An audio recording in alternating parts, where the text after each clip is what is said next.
લાભ પાંચમનો દિવસ ખોડીદાસ બાપા મંડળની નવા વરામાં પહેલી પાંચમ. હવે લાભ પાંચમનો અર્થ થાય જગતનો તો જે થવો એ થાય, પણ આપણને આ પાંચ તત્વના દેહમાં સદગુરુ મળ્યા ને મારા બાપ, એ આત્મલાભથી મોટો કોઈ લાભ નથી. જેને જેને મનુષ્ય અવતારમાં ગુરુ મળ્યા અને નામની ઓળખાણ કરાય, આત્માની ઓળખાણ કરાય, એને જે લાભ થયો એવો એ લાભ પાંચમ બીજા કોઈ નથી. એટલે પાંચ નામ પરમેશ્વરા, એમાં બે રાખ્યા સારા, ત્રણ પડ્યા પિંડમાં અને બે છે પિંડની બહાર. તો પાંચ નામ થયા, તમે દેખાય એવા પાંચ નામ કઈ, તો જે પાંચ તત્વના નામ છે એ પાંચ નામ કીધા. એ પરમેશ્વરનું રૂપ જ છે. બીજી રીતે આપણા ઘટમાં આવીને ઉભા રહી તો આ ત્રણ જે પિંડમાં પડ્યા ને બે પિંડ બારા, તો ત્રણ જે પિંડમાં આપણો રજો તમો ને સત્વ જે પ્રકૃતિના ગુણ છે, એ ત્રણ ગુણનું આપણું આ જે સાજ અંદર પડ્યો હોય એ ત્રણ નામ છે. બે પિંડની બારા, તો પિંડની બાર બે ચિયા, તો કે આપણો શ્વાસ નો ઉશ્વાસ બે હાલી રહ્યા ને, એક જાય છે ને એક આવે છે. આ બે છે સારા. પણ એ બે ના જો કોઈ સદગુરુ મળી જાય અને એક કરતા આવડી જાય, કારણ કે ત્યાં સુધી આવન જા ગુરુ ના મળતા આવી જાય ચાલુ રહેશે, કારણ કે એનો હાથો નથી ને મેળવણ કરવાનો. એટલે બે વિના આ 52 બોબડા નહીં મળે મોકા મૂલે. આ બે ને એક કરો મૂળદાસ મહાત્મા કે તો વાત 52 બાર બોલે. તો 52 બાર જે બોલે કોણ, તો કે બોલે બીજો નહીં છે પરમાત્મા પોતે, અજ્ઞાની ના આંધળો અડગો રહીને પોતે. એટલે મારા બાપ આ પાંચ તત્વોનું જગત રચાયું, જેને આપણે બ્રહ્માંડ કહીએ. પાંચ તત્વનો આ પિંડ છે. એ ઈંડમાંથી પિંડ બંધાણું, પિંડમાંથી આ બ્રહ્માંડ, બ્રહ્માંડમાંથી પાછું ઈંડ આવે, પાછું પિંડ બંધાય. આ ઈંડ પિંડ અને બ્રહ્માંડ આ માયાનું સ્વરૂપ એથી ઉભો થયું. એમાં ત્રણ ગુણ પ્રકૃતિના, પણ ત્રણેય ગુણની પ્રકૃતિ આ પાંચ તત્વોનો જે પસારો, જે 8નો ઠાઠ છે, એ કોના લઈને ઉભો છે, તો કે આ શ્વાસનો લઈને. શ્વાસા સર્વનો આત્મા બાહિર ભીતર એક, વવા વિશ્વમાં રમી રહ્યો ઓર નથી ગુરો દે. આ જગતે શ્વાસાથી હાલી રહ્યો અને આપણો દેહ પણ શ્વાસાથી હાલી રહ્યો. જેમ ટાયર में हवा सन बारे हवा से, इन देह में प्राण सन, आ जगत में प्राण छ, કે ચેતનવંતો જગત છે. એટલો તો આનંદ થાય ને. આ રમકડું હાલતું ચાલતું હોય તો બાળકને આનંદ થાય ને મારા બાપ. એમ જગતમાં જે રચના પરમાત્માએ કરી છે, જે હલવો વાળો, અને એ જ પાછો કણે કણમાં રહેલો શબ્દો, એના વગરનો કોઈ ખાલી ઠામ નથી. નામ વિના કોઈ ખાલી ઠામ નથી. એમ દરેકમાં પરમાત્મા સિવાય આપણે આમ સામાન્ય વાત કરતા હતા, શું કહે ભાઈ, ભગવાન વગર, પરમાત્મા વગર, હરિની ઈચ્છા વગર એક હરિના બે કટકા ના થાય. એમ કે પાંદડું ના હાલે. 3.5 મણનો લબાસો આપણો હાલ ચાલ, ખાય પીવે, વિધ વ્યવહાર કરે. આખું આ જગત જે હાલી રહ્યું યંત્રવત આખું, તે કોણ છે? હલાવવા વગર કઈ હાલે નહીં. હું કાયમ કહું કે કરોડ રૂપિયાનું મશીન હોય પણ હલાવવાળો ચેતન જોઈએ. 5 કરોડની ગાડી હોય પણ ડ્રાઈવર ચેતન જોઈએ, હાલવા વાળો હલાવવાળો જોઈએ. એમ આ જગતને હલાવવાળો છે એ ચેતન છે.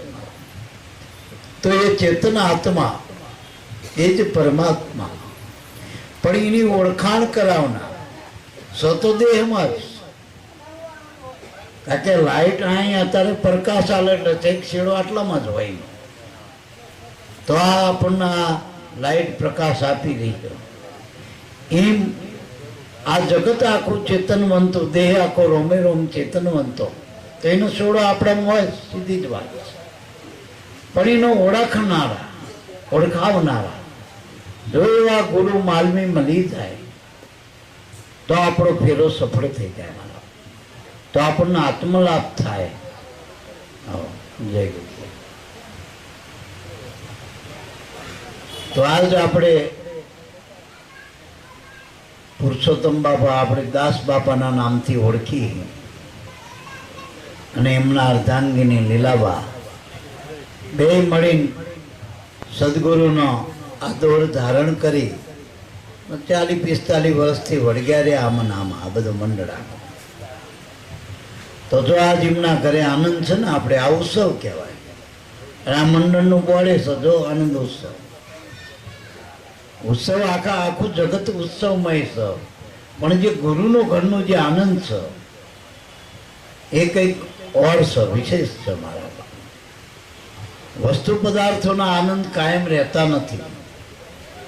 જગતના જે આપણા દેહેન્દ્રિયોથી જે આનંદ લઈ એ કાયમ રહેતા નથી, નિરંતર નથી. પણ આ જે ગુરુગણનો આનંદ છે, આપણને નામનો આનંદ છે, સદગુરુના સ્વરૂપનો જે આનંદ છે, એ આનંદ નિરંતર છે. વળી એ કોઈ કાળે મટતો નથી. એક વખત દોર પકડી જાય પછી આ દોર તૂટતો નથી. એટલે મારા ભાવ, આ ભાવ પ્રેમનો મેળો છે, ભાવનો મેળો છે. ગુરુના નામ થકી આપણને ગુરુ મળે, એના નામ થકી આપણા હૃદયમાં ભાવની જાગૃતિ થઈ.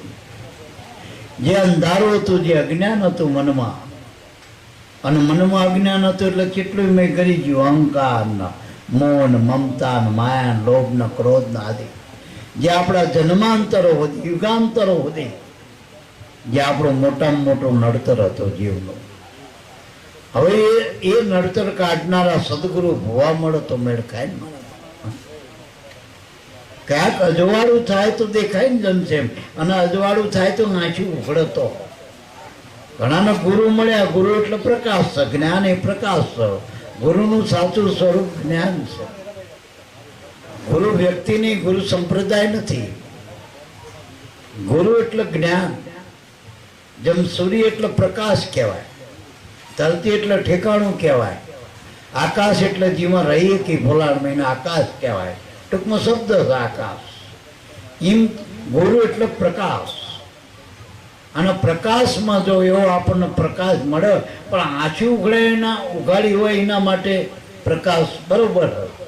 પણ વાણું આવ્યું હોય એ સોડે કરે, સૂરજ માથે આવી ગયો હોય, પણ પેલો અભાગ્યો કોઈ રે આંસુ વેંકીને પડ્યો રે અંદર, તો એને લાભ થતો નથી મારા. એમ જ્યાં સત્સંગ મળે, સંત મળે, જ્યાં ભક્ત મળે, બધાનો પ્રેમ છે. પણ જો આપણે જાગ્યા નહીં, કોઈ રહ્યા વળતાણી, તો આપના મનુષ્ય મળ્યો તો એ શું કામનો એડી જાય. 8 મહિનાનો જેમ વરસાદ વરસો, પણ આપણે ખેતરમાં વાયુ જ ના હોય, તો ખેડ જ ના કરી હોય, તો કદાચ ઉગે ખરું, પણ ઝાડા ઉગે મારા, બોયડીના લાર ઉગે, ડાબડા ઉગે, કાંટાળા ઉગે ને, એનાથી કંઈ આપણે અંજન ના પ્રાપ્ત થાય. એનાથી આપણને કંઈ નાનું નામ પ્રાપ્ત થાય કે કમાઈ ના થાય, એ વૃથા જાય. એટલે મારા બાપ, આપણને મનુષ્ય દેહ મળ્યો એ ખેતર છે, ક્ષેત્ર છે. એમાં ગુરુ મળી જાય ક્ષેત્રજ્ઞ, તો એની રખેવાળી અને આ નામનું બીજક વાઈ જાય. અને જો ટાઈમે આપણે સમયસર ખેડ ખાતર પાણી કરી તો મોલ પાકન ખરા તો થાય, ખરું તો થાય મારા. એટલે મારા બાપ, સદગુરુનું મળવું મનુષ્ય દેહમાં. બાકી આ જગતમાં જેટલા દેખાય 5 તત્વના જ ઘાટ છે, પણ પૂર્વના પ્રબળ પુણ્યથી આપણને મનુષ્ય દેહ મળ્યો, આપણી કમાઈ. દરેક મનુષ્ય માત્ર ઈશ્વરના પાત્ર છે. દરેકનામાં સર્વાંગી ઈશ્વર રહેલો જ છે. કોઈ મનુષ્યને આપણે બાદ ના કરી કે તારામાં ઈશ્વર નથી. અને દરેક મનુષ્ય પાત્ર હોય. જો સબરી પાત્ર બની જાય, અરે પેલો અજામિલની કથા તો એવી આવે કે છેલ્લો શ્વાસ જ્યારે હાલતો હતો તારે કે અજામિલ પાપી હતો આખો, પણ નારાયણનું નામ લેતા છેલ્લા શ્વાસે આ માર્ગને પ્રાપ્ત કરી ગયો, મોક્ષને પ્રાપ્ત કરી ગયો. એટલે છેલ્લા શ્વાસે ગુરુ મળી જાય ને મારા બાપ બલિહારી ગયો. કારણ કે ગુરુ મળ્યા પછી થાય શું પરિણામ? જાગૃતિ આવે જીવનમાં. જે અજ્ઞાન, અવિદ્યા, માયા, આ બધા જે પ્રપંચો હતા મિથ્યા, એ મનમાંથી નીકળી ગયા. મન નિર્મળ બની ગયું. અને મન નિર્મળ બને, હૃદય શુદ્ધ બને, તો એ અરીસામાં ભગવાનની પ્રતિમા ઊભી થાય, પ્રગટ થાય. બધાયમાં આત્મા, બધાયમાં પરમાત્મા, પણ દેખાતો તો નથી. મનમાં મેલ પડ્યો, હૃદયમાં જાડા જામે અજ્ઞાનના. વળી અનુભવી ગુરુ વિના આડે ધડ આપણે અઠે અઠે અનુમાને અખતરા કરી, અનુભવ કોઈ કરતું નથી. ગુરુ મળ્યા પછી અનુભવમાં ઉતરો. ગુરુ મળ્યા પછી અખતરા નહીં કરવાનો, અનુભવ કરવાનો. અને અનુભવ શીનો કરવાનો? જે તમને ઓળખાવી અહીંયા ઊભો રહ્યો તો તમને પડે પડે કુદરતના અનુભવ થાય. જો શેડો પકડાઈ જાય, નામનો ઠેકાણો મળી ગયો આપણને, તો અહીંયા જઈને ઉભા રહ્યો સુરતાથી, તો તમને અનુભવ નિત્ય થાય, પડે પડે થાય. આંખ વીંચો અને ઉઘાડો તો અનુભવનો ઉદય થાય. મારા બાપ, કુદરત હોવાનો પુરાવો શું? પહેલો તો જે આપણે સીને એ પહેલો પુરાવો છે. કોઈ તમને એમ પ્રમાણ કે આ જગતમાં ભગવાન હોવાનો પુરાવો શું? ભગવાન તમને મળ્યો એનો પુરાવો શું? તો કહી દેવું કે આપણે આજ હું તો સીને એ આપણા ગુરુ મળ્યા ને ભગવાન મળ્યાનો મોટો પુરાવો. કારણ કે પરમાત્માનું પહેલું જ ઓળખાવા માટેનું પહેલું જ નિશાન અસ્થિ ભાતિ પ્રિય રૂપાત્મા. અસ્થિ એટલે હોવાપણું. જો આપણને કોઈ દી આપણો અભાવ થયો, માનો કે ગરીબી આવી, માનો કે કોરોના આવ્યો, એવા કાળ આવ્યા, વિપરીત કાળ આવ્યા, ધરતી કંપાયા, કદાચ આપણને કોઈ મેણા ટોણા કર્યા, કોઈ દુઃખ આવ્યું, સુખ આવ્યું, રોગ આવ્યા, ભોગ આવ્યા, પછી દિવસ હોય, રાત હોય, કાળી ચૌદસ હોય, હા અંધારી, પણ કોઈ દી આપણો અભાવ થયો? પોતાનો અભાવ થતો નથી. અને પોતાનો પ્રભાવ નથી. કારણ કે સ્વભાવમાં સમજાતું નથી, સ્વભાવમાં સ્થિરતા નથી. આપણી પોતાના સ્વભાવમાં આવી જાઓ, મૂળ પ્રકૃતિમાં. મૂળ પ્રકૃતિ જે આત્માની પ્રકૃતિ હોય, એ પરમાત્માના આત્માના વરેલી હોય. અને એ પ્રકૃતિનો જો આધાર લઈ આપણે, તો પુરુષ સુધી આપણી ક્ષમતા પહોંચી જાય. પણ આપણે બાલની પ્રકૃતિ જે આપણી જગતના જે પ્રપંચ, એનો આપણને એનો આધાર લઈ, જગતના સાધનનો, બહિર્મુખ સાધનનો આપણે, બહિર્રંગ સાધનનો આપણે ઉપયોગ કરીએ, એટલે ભગવાન નથી મળતો. આ પ્રયત્નો થાય બધા આપણને, પણ ભગવાન મળતો નથી. બહિર્રંગ સાધનથી ભગવાન મળતો નથી. ગુરુ મળ્યા પછી જો અંતરંગ સાધન ઓળખાય તો ભગવાન મળે. અંતરંગ સાધન એટલે તો પેલું તન, મન અને ધન. હવે એ ઓળખાઈ જાય કે આ તન શું? તો આ 5 તત્વનો દેહ છે, જે ઉપલું આપણું કવર છે આત્માનું. એના વઠે આ જેમ વાદળના વઠે ગર્જના થઈ રહી એમ આમાં બોલે ને હારો આ દેહના વઠે બોલી રહ્યો. દેહનું આવરણ છે આપણું. તો ગુરુ મળ્યા પછી પહેલી કાતર ક્યાં મળે? આપણે આત્મા ઉજાગર કરવો હોય તો ગુરુ પહેલું શું કરે? આ શરીરનો દાવો છોડાય દે. શરીર તારું નથી, પંચભૂતનું દે. અને એ તો જળ છે, તું ચેતન છું. શરીર જળ છે, આત્મા ચેતન છે. તો આપણને ખબર પડી કે આપણે નહીં, આપણે તો આ છીએ. દાખલા તરીકે ઘરમાં રહેવા વાળો ઘરધણી હોય એ થોડો ઘર છે? એમ દેહ મારો કહેવા વાળો આપણે જે આત્મા છીએ એ દેહ નથી, અને દેહ આપણો નથી. દેહ હું નથી અને દેહ મારો નથી. આ પંચભૂતનો દેહ છે. બધાને ખબર પડે વાત. કારણ કે એમાંથી જ લીધું. હા, આપણે વીંટી બનાવી નહીં કેલા હોને કે હોનાની વીંટી હોય, પછી થાળી હોય, ડીશ હોય કે સ્ટીલની ડીશ છે, પછી કે આ માટીનું મકાન છે, તો કે આ ગુલાબનું ફૂલ છે. હવે આપણું ક્યાં સાચું બોલશે? ક્યાં આપણું આવ્યું? તો શરીરે આપણું નથી. શરીર પંચભૂત. જેમ સ્ટીલની ડીશ છે, જેમ બગીચાનું ફૂલ છે એમ આ શરીર પંચભૂતનું આપણું નથી મારા બાપ, આપણું નથી. પહેલું તો જ્ઞાન ગુરુથી એ નક્કી કરો. ગુરુથી જ્ઞાન પહેલું એ લેવું કે શરીર હું નથી ને શરીર મારું નથી. બીજા નંબરમાં જે મનમાં વિચારો આપણા તરંગો 24 કલાકમાં કેટલા 1,80,000 સંકલ્પ વિકલ્પ થાય આપણા લાર અંધાય હાકી એક આવે જ્યો જેટલા પકડે એટલા કર્મમાં લાગે એટલા દોષ થાય કર્મના ભગવટા આવે. જેટલા વિચાર શરીરથી તમે ક્રિયા કરો એવું તમને લાગુ પડે, એનું ફળ લાગુ પડે. કર્મ કરો એવા ફળ મળશે, પણ એની પહેલાની ભૂમિકા, કર્મની પહેલાની ભૂમિકા મનમાં વિચારો છે. એટલે આપણે પેલો દાખલો દઈને ડોશીમાનો કે ડોશીમાં કે હાંઠીએ ચડી ગયા, હાંઠીઓ પર જતા હતા ને બધા ગામ લોકો પૂછવા ડોશીમાં છે બાજુ કે આવડો હાંઠીઓ લઈ જાય એ બાજુ. એ બીજા સાણા પુરુષો કે પણ માજી આ ઉંમરે વિચાર કરવો જોઈએ ને, હાંઠિયા ઉપર બેહાય કે હું 100 મહિનાથી વિચાર કરતી હતી. બેઠી ગાડામાં બેઠી, મોટરમાં બેઠી, બધી હાંઠિયા પર નથી બેઠી અને એ યોગ થયો ને બેસી. એટલે મારા બાપ વિચાર કર્યા વગર હાંઠિયા ઉપર એને બેહતા. એટલે વિચાર વગર કર્મ થતું નથી. એટલે હવે બીજા નંબરે મનની શુદ્ધિ કરવી પડશે આપણે. મનના જે વિચારોને શુદ્ધ કરો. મનના વિચારો શુદ્ધ ક્યાં થાય? સત્સંગથી. શરીરની શુદ્ધિ ક્યાં થાય? તો શુદ્ધ કર્મ કરો. આંખથી ખોટું જોશો નહીં, કાનથી ખોટું સાંભળશો નહીં. આવી રીતે સાફ કરવાના. આપણે સવારે બધા બ્રશ કરીને દાંત સાફ કરી, પછી નહીં શરીર સાફ કરી, પણ અંદરનું જે જેના આધારે આપણો બગાડ મન બગડે જે દેહના વિકારોથી, એ તો સાફ કર્યું નહીં. આંખથી જે વિકાર મનમાં જાય, આંખથી રૂપનો વિકાર, કાનથી શબ્દનો વિકાર છે. એમ દરેક વસ્તુના આપણા ઇન્દ્રિયોથી આપણા મન ઉપર વિકારો પેદા થાય અને એના અંદર જે વિચારો, જે સ્વભાવ પ્રકૃતિ બને એ પ્રમાણે માનવના કર્મ થાય ને એના દોષ પકડાય. વિચાર કેમ કરવા? તો કે ગુરુના ચરણમાં જઈ સત્સંગ છે શુદ્ધ વિચાર છે ગુરુગણના. આ મહાપુરુષોના સત્સંગ છે એ તમારા વિચારો જ છે પરમાત્માના, આત્માના. અને વિચાર શુદ્ધ, આ વિચારો અંગીકાર કરો તો જગતના વિચારો ખોટા મિથ્યા, એ તો દુઃખરૂપ છે.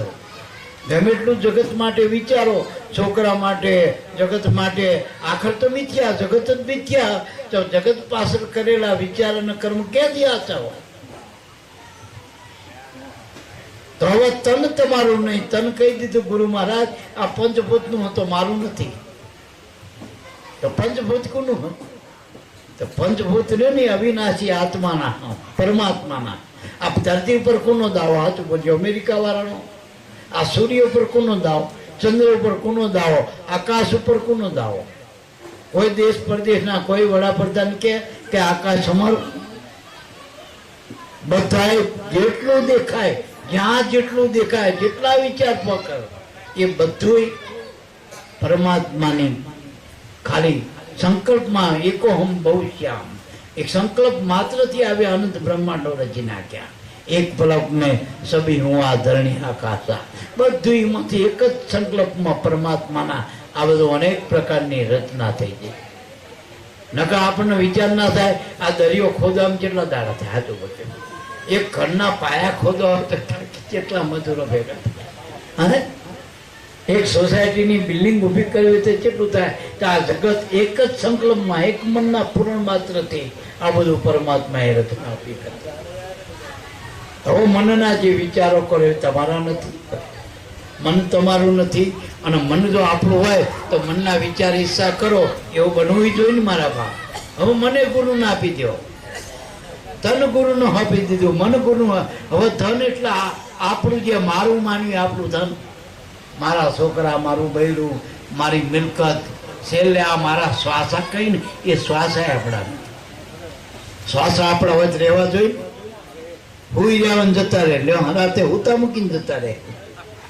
કોના કાબુમાં છે? શ્વાસો હાચું પડ્યો. તો શ્વાસારૂપી તને આપણા ગુરુનું મારા બાપ. તો તન મન ધન ગુરુનો આપો. અને ગુરુએ જે તમને સુરતા આપી, હવે તમે રહ્યા પોતે હવે આ ત્રણે વાના ગુરુને રખવાડી કરવા આપી દો બસ. અને તમે જોયા કરો દ્રષ્ટા ભાવે એ તમે આત્મા છો. દેખાય આત્મા નહીં, તમે જોનારા આત્મા છો. બોલો એ તમે નહીં, સાંભળો એ નહીં, આપણે કાન બધું બાદ કરી નાખો, પણ જેના થકી કાન આ સંભળાય છે ને બોલાય છે એ તમે છો. એટલે ટૂંકાણમાં આત્માને ઓળખવા માટે ગુરુ ત્રણ વાના બાદ કરશે.